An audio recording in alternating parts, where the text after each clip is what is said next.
our first presenter will be introduced by Michelle Derazi. And I know that Michelle has worked very hard on this program and rounded up a number of the speakers, attendees, and helped us promote it. So special word of thanks to Michelle. And welcome, sir. You have the floor and the opportunity to introduce our first speaker. Thank you. Thank you. I don't know if you hear me, but I'm really pleased to be at this European conferences organized by the International Propeller Club of the United States. And I would like to welcome everyone. And just to say that I'm regional vice president of the Western Europe region and the founding member of the International Propeller Club Port of Casablanca, which has been chartered in September 2019. Unfortunately, during these 2 years with the pandemic situation, we didn't meet quite a lot as should have been done. And we hope by end of this summer, we will try again a little bit, meet everyone and open up over the world and other clubs in Europe. In this, I have the pleasure, today to introduce one of our great member, Captain Abdelfattah Bouzoubaa, who will be presenting us the Morocco port strategy for 2030. Challenge, opportunities, and opportunities. Well, I would say he has been trained as a master mariner and ended his sea career as captain of ocean-going vessel. He began his shore-based career in a major ship-owning company where he held management function in commercials, operations, and vessel sales and purchase. He ended his career on his company as director of operation, advisor to the president and board of director secretaries. And between 1984 and 1986, he managed the project of the IMO, International Maritime Organization, employing 5 experts and dealing with the alignment of training in Casablanca Maritime Academy, ISEM, with the STCW convention standards. In 1991, he founded 2 companies, B&H Marine Consultants and Master Control. The first one is a marine consultancy and surveying company, whose clients are comprised of ship owners, P&I Club, HMI, and terminal port operators, banks, etc. Yeah. And I will tell you exactly as well, but the second company provides statutory inspection services.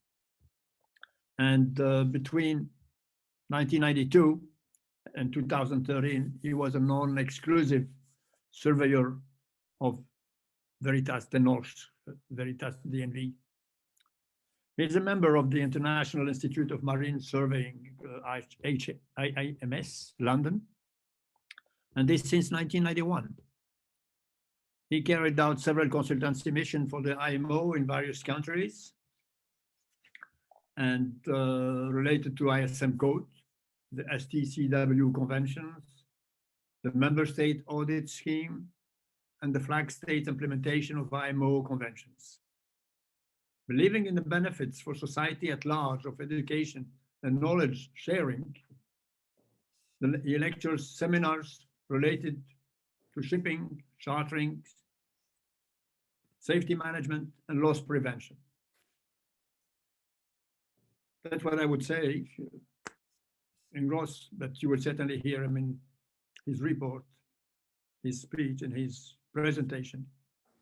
But if you have any question, please write to them on the chat box or in HQ as well, and they will be asked and answered after the presentation. And hereby, I introduce Captain Bouzoubaa, and thank you again for joining us. Mr. Bouzoubaa, that's you. Thank you, Mr. Michel Derazi. Thank you, Mr. Chairman of the International P&I Club and all the team who is supervising these conferences. Thank you also for hosting me for this conference. on Morocco port strategy for 2030.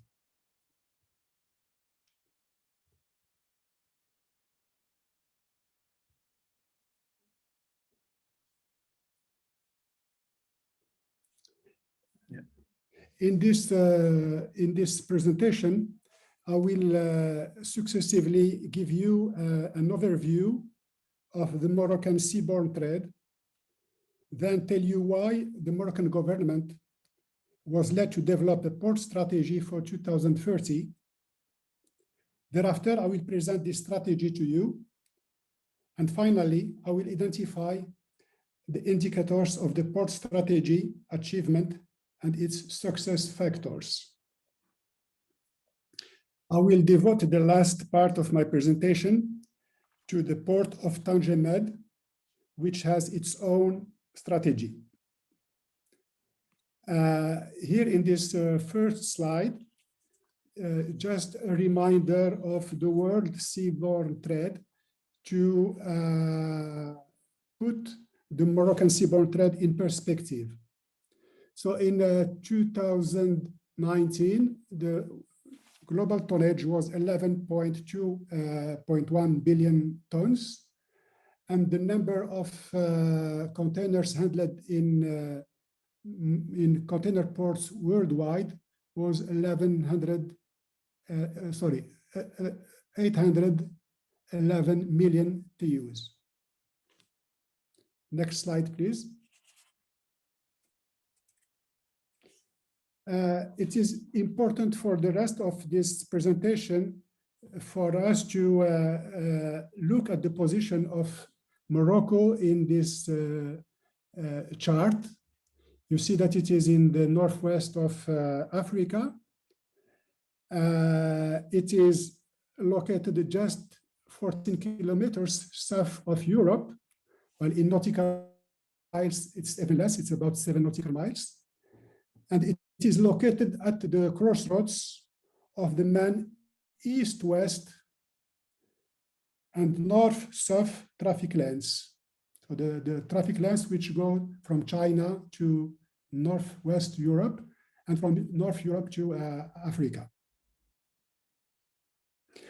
And its Atlantic coast, the Atlantic coast of Morocco, faces directly the United States of America and South America. So this geographical position of Morocco explains many of its economic policies. Next slide, please. So to some key figures about Morocco, population 38 million. It is a country that is very open to foreign trade. It has, in fact, free trade agreements with 57 countries. It imports more than it exports in dollar terms. And the tonnage handled in the 13 Moroccan ports was 173 million tons in 2020.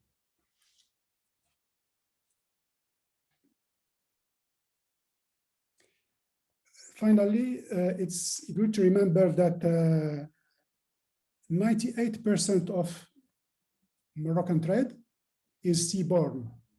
So Morocco is, in this respect, almost an island. Next slide, please.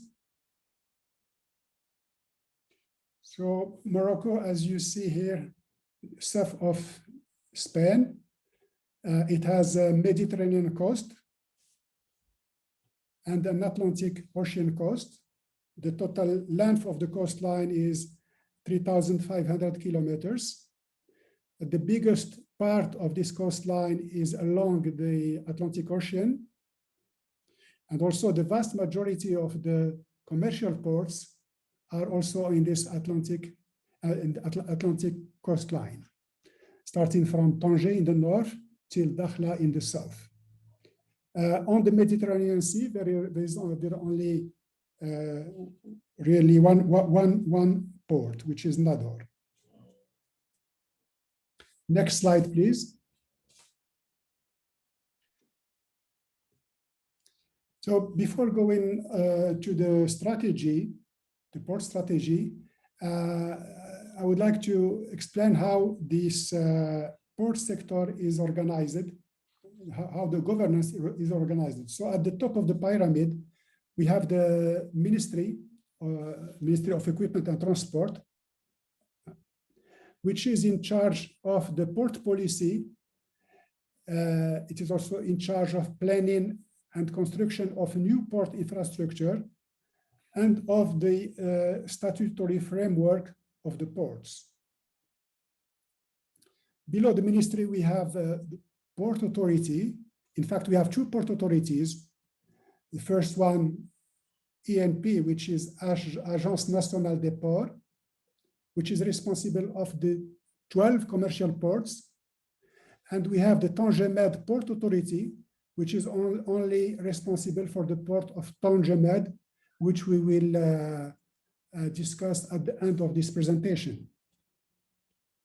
So the Port Authority is in charge of port regulations, safety, security, and protection of the environment, the maintenance of infrastructures, the granting and monitoring of concessions and authorizations to commercial operators. And finally, we have the commercial operators, which are private or semi-private companies benefiting of concessions or authorizations to carry out commercial activities in ports, such as terminal operators, stevedores, warehouses, towage, and pilotage organizations. Next slide, please. Now, if we look at the cargo handled in Moroccan ports in 2020, I have divided this in three main categories. The first one is tanker, or the liquid bulk, if you will. Then the bulk cargoes, dry bulk, the overdry, which includes general cargo and containers. And we can see readily from this that the port of Tangemed accounts alone, the port of Tangemed alone accounts for about 50% of the whole tonnage handled in the Moroccan ports, i.e. 81 million ton for Tangemed alone, and 92.5 million tons for the 12 other ports, which are concerned by the strategy we are going to present. You can also see from this slide that, of course, Tangemed is mainly a transshipment port. So the number of TEUs handled in Tangemed in 2020 was 5,771,000 TEUs against only 1,239,000 containers TEUs in the remaining ports. Next slide, please.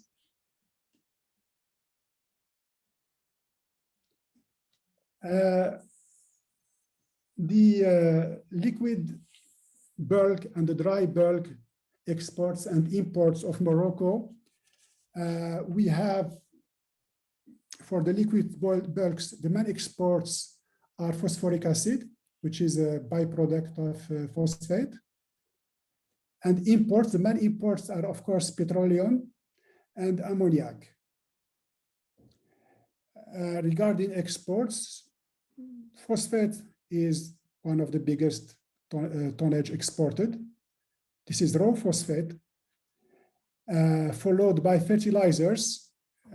Fertilizers are a derivative of phosphate. So more phosphate is processed in Morocco than before. And so it is sold processed and not raw. There are still some raw exports, but the main the main phosphates which is mined is transformed locally, either in fertilizers or phosphoric acid. But this transformations requires the importation of sulfur, for which we import 7.2 million tons per year, and ammoniac. Grain is another big import. Next slide, please. So for the remaining type of cargoes, I mean the overdry cargo, which is a general cargo and container, it's mainly import, 2.9 million tons import, and containers, 517,000 TEUs exported and 519,000 TEUs imported. You can see from the tonnage of these containers that for every 2 full containers imported, there is only 1 which is exported full.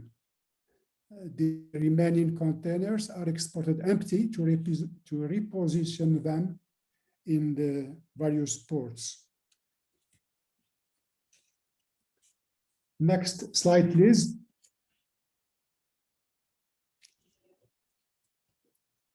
Here one can see that, I mean, the seaborne trade of Morocco, if we exclude Tanger, of course, always excluding Tanger Med, is concentrated in the port of Jaflasfar, which is south of Casablanca, about 125 kilometers south of Casablanca.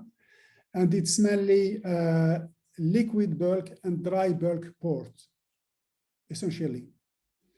And then the port of Casablanca, which is the historical port of Morocco, where we find every type of cargoes.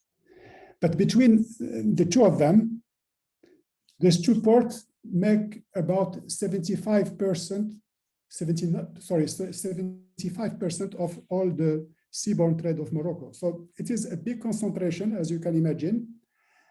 This concentration leads, of course, to congestion of ports, and it is not in. I mean, it also leads to higher cost of moving cargoes to other parts of the country, and it explains why the government policy is to diversify the points of entry and exit of cargo. And we will come to that when we discuss the strategy. And this diversification, of course, cannot be done without building new ports and extending existing ones. Next slide, please.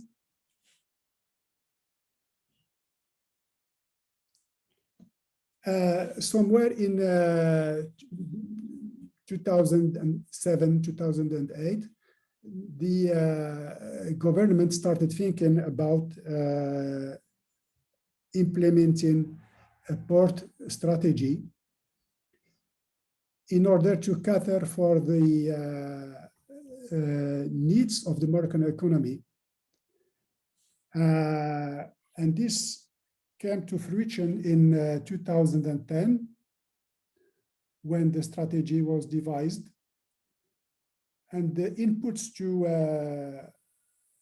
to draft this strategy came from 2 main sources. The first one is the sector strategies themselves. I mean, when, for example, the phosphate, there is a OCP, a big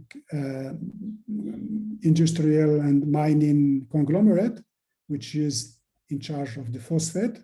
So the OCP has his own strategy, and this strategy has to be taken into account in the port strategy, because we need to know what is the quantity of raw phosphate to be exported, what is the quantity to be transformed locally, is it phosphoric acid or fertilizers, what quantity. So all this information has to be input in the port strategy for the construction of the ports, which can satisfy the needs of OCP. Another example is for the energy sector. Here also, the energy mix of Morocco has to be taken into account because energy is mainly derived from petroleum, natural gas. It can be also renewable energy. So in order to accommodate the needs of the energy sectors, we have to know if it will be coal, petroleum, or gas, because this will, of course, impact the type of terminal to be built, the type of installation to be installed in the ports. For tourism also, Morocco has a tourism policy to increase the tourism. It's already, before the COVID-19, about 11 million people visited Morocco as tourists. So there is a strategy to increase these numbers. So we are speaking of bigger facilities in the port to accommodate cruise ships, to receive passengers which are coming from Europe, which is just north of Morocco. So this also impacts the building of ports. Fishing, Morocco is also a fishing country, so the fishing strategy has to be taken into account as well for devising the port strategy. Apart from these 5 categories, I mean, for the other cargoes, some macroeconomic forecasts were made to plan port construction and extension. Next slide, please. So in 2010, based on what we have seen in the slide before, the 3 scenarios of traffic growth were devised. One, the lower one, which is H1, the higher one, which is H3, and a middle scenario, which is H2. But all these projections, all this forecast growth in traffic, and we are speaking of the growth of the traffic in the 12 Moroccan ports, excluding Tangier, which, as I said before, has its own strategy. So the lowest hypothesis was that by 2030, so the traffic will be, the traffic of 2010 will be multiplied by 3. And in the highest scenario, the traffic of 2010 will be multiplied by 4. Of course, these figures were, I mean, came, I may say, as a surprise, because something had to be done, something had to be planned in order to cater for this projected growth, even in the lowest hypothesis. Next slide, please. But this is in this slide, you have what was the traffic in 2010, what was the actual one in 2020, and the forecast that was made for 2030. As we all know, forecasts rarely come true. In this case also, what was forecasted did not happen or did not yet happen. And what we can see is if we compare the achievements midway, I mean in 2020, against the forecast made in 2010 for specific commodities, we find that actual figures are lower than forecast figures in 3 instances. And that is for coal, phosphate, and containers. That means that we import less coal than planned. We export less raw phosphate than planned. And we handle less containers than planned. However, there is only one instance, that is for sulfur, where the forecast is in line with the actual figures of 2020. However, one should not give more importance than necessary to the differences between forecast and actual figures. What is important is to identify the need for infrastructures. The time for the forecast to come true can be more or less distant, but the infrastructures have to be there in good time.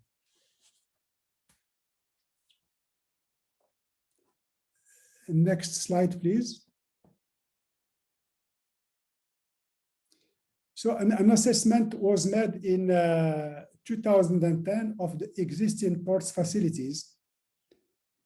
And the results of the assessment of the existing facilities in 2010 was that firstly, the traffic is concentrated in very few ports and terminals, and that is mainly Casablanca, Jaffa, and to a lesser degree, Mohammedia. Secondly, the ports, these main ports were congested. There were always vessels waiting to berth, so demurrage and all the problem which go with congestions, port congestion. The first finding was that the cost of services to the vessels and to the cargo were rather on the high side. The fourth finding was that the loading and unloading rates, especially for the general cargo and the dry bulk, were not satisfactory. They were lower than average. The fifth item was that the competition between port services providers was lacking. There was a kind of monopoly for various services. Finally, the last finding was that in 2010, there was not enough capacity, port capacity, I mean, to satisfy the projected traffic growth and the projected sector strategies. I mean, in the phosphate, energy, tourism sectors. Next one, please.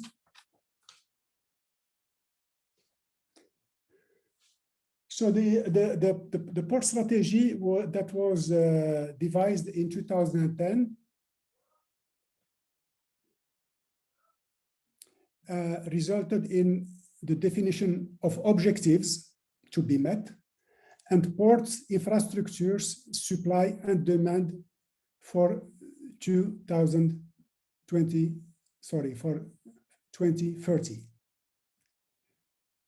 And these were defined considering the need to improve competitiveness in the ports, the sector's strategies,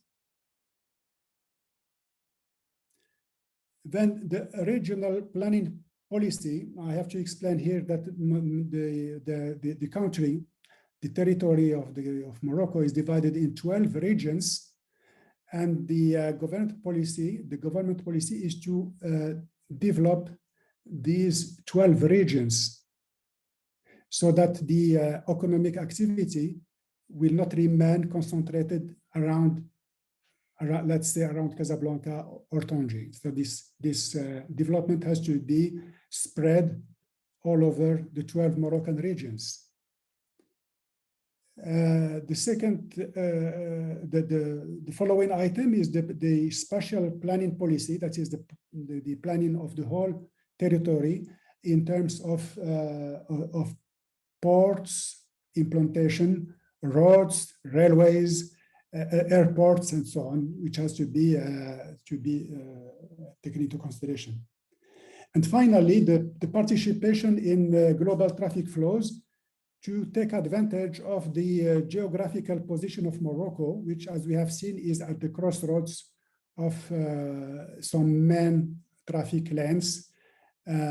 So it was also taken into consideration for defining the strategy. So the strategy defines the objectives to be achieved, the means to be implemented, and even the port development plans to be executed.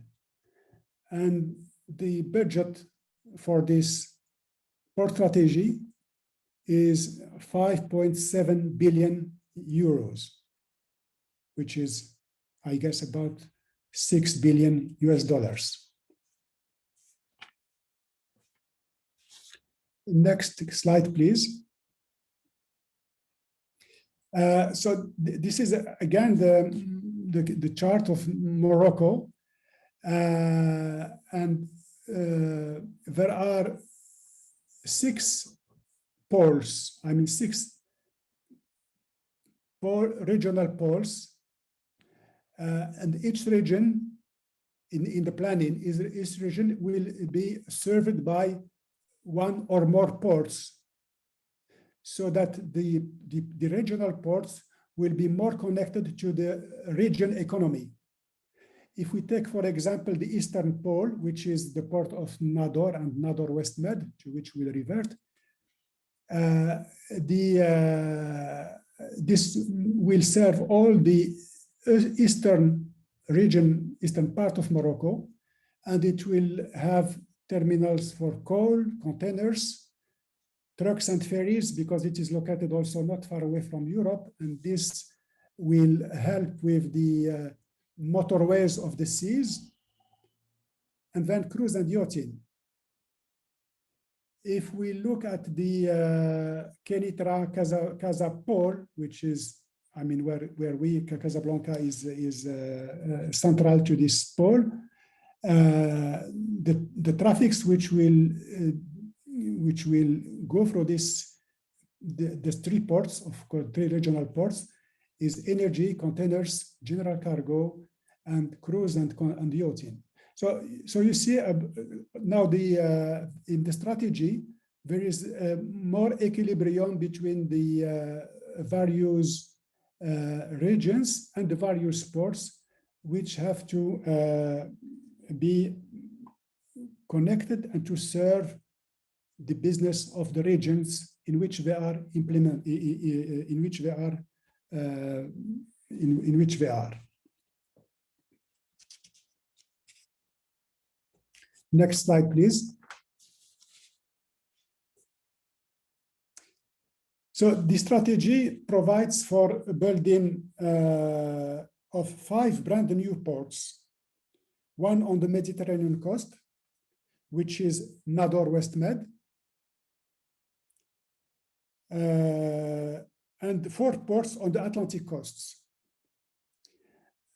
As of today, we already, the port of brand new port of Safi Atlantic is in operation since 2020 for the coal cargoes. It receives bulkers up to 70,000, 80,000 coal cargoes.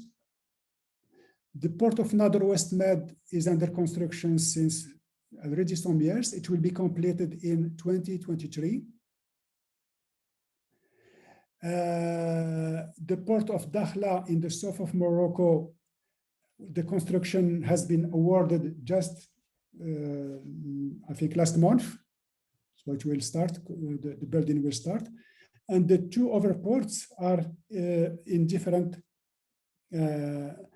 phases of planning. So the budget for this new ports building is 3.5 billion euros. Next slide, please. There is also, the strategy also provides for expanding 4 existing ports for a budget of 1.7 billion euros in order to satisfy the demand.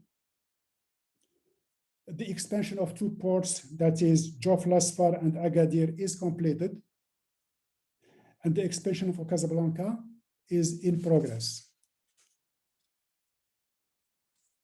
And the budget for this is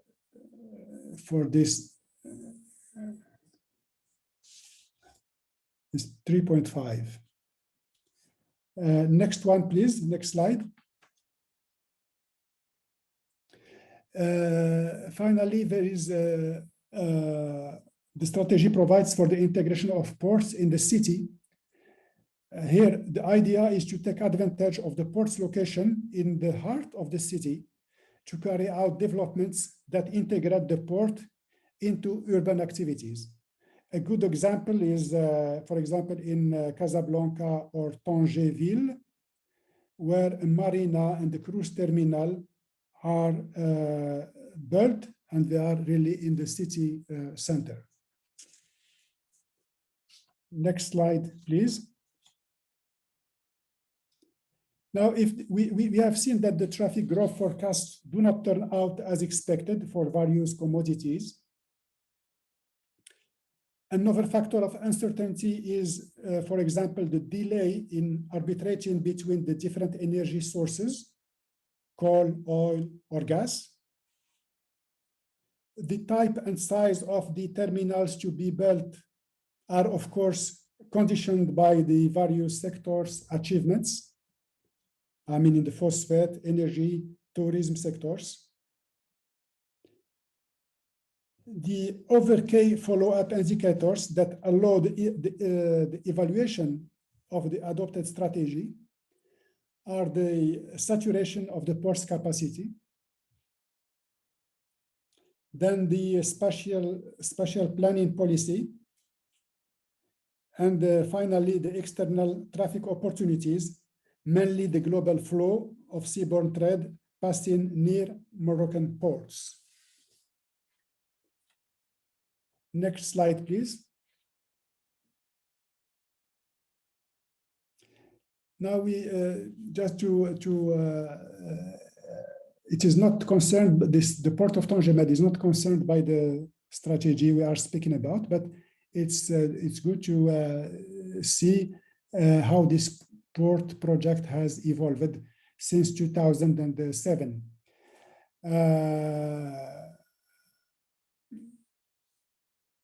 Tangermed Special Agency was created in 2002 to develop the Tangermed Port Complex, which is the one you see here in yellow on the northwest of Morocco.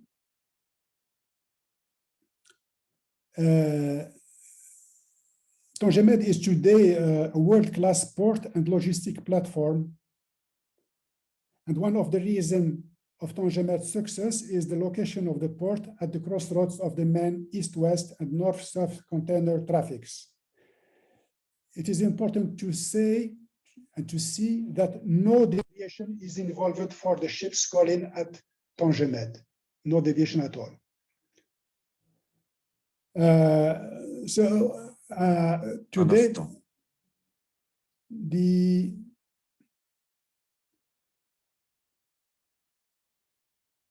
Tangemed port complex includes. Hello? Still there? No. Yes, I'm still there. Okay, so I We're still okay, I listening. continue. Tangemed port complex include a free zone, an automotive city, a logistics free zone, Yeah. an international park, and a large car plant. That is the car plant of Renault, French car maker.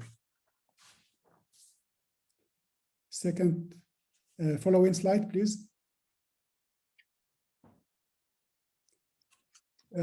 Today, in the year 2019, Tangemed was among the top 35 largest container ports in the world. It is really an achievement for the port, which came into service in 2007. Tanger is not only a transshipment port, it is also a petroleum products storage and distribution port and a bunkering port. Its container capacity is 9.5 million TEUs, and this port can accommodate the mega carriers, the largest container ships. I mean, with 24,000 TEUs capacity. Next slide, please. Thanks to the commissioning of Tangemed 2, the port of Tangemed, which is already first in Africa and one of the top 3 in the Mediterranean, aspires to be among the top 25 container ports in the world. But the competition is fierce in the Mediterranean, but this is a good stimulus. Next slide, please.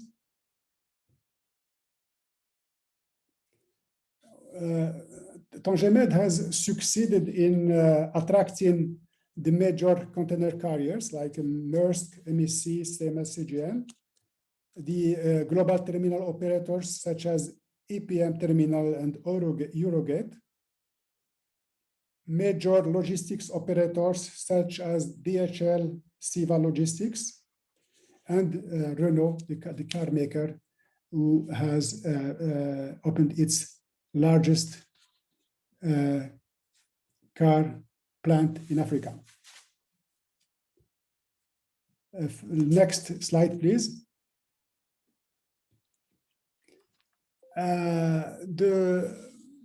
The success factors for the Morocco port strategy, well, success or failure factors, but so far everything is okay. It's for this strategy to have the support of the various stakeholders, of course. The second thing is that the ports or the regions have to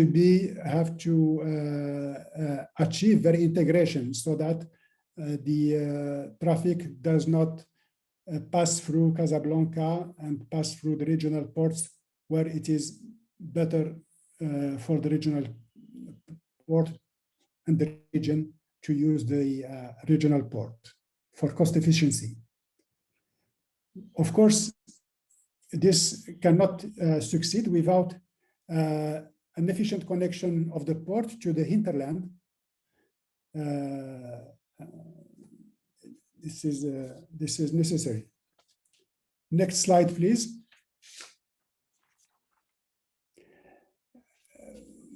The challenge, I mean, the main challenges for the port strategy is the first one I would say is the competitiveness.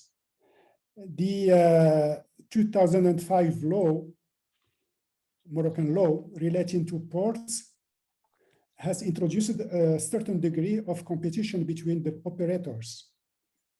It has also authorized the imposition of sailing tariffs for handling of cargo, towage, pilotage. There are ceiling tariffs. However, much remains to be done to improve the competitiveness of the Moroccan ports for vessels and for the cargo as well. The second challenge is digitalization.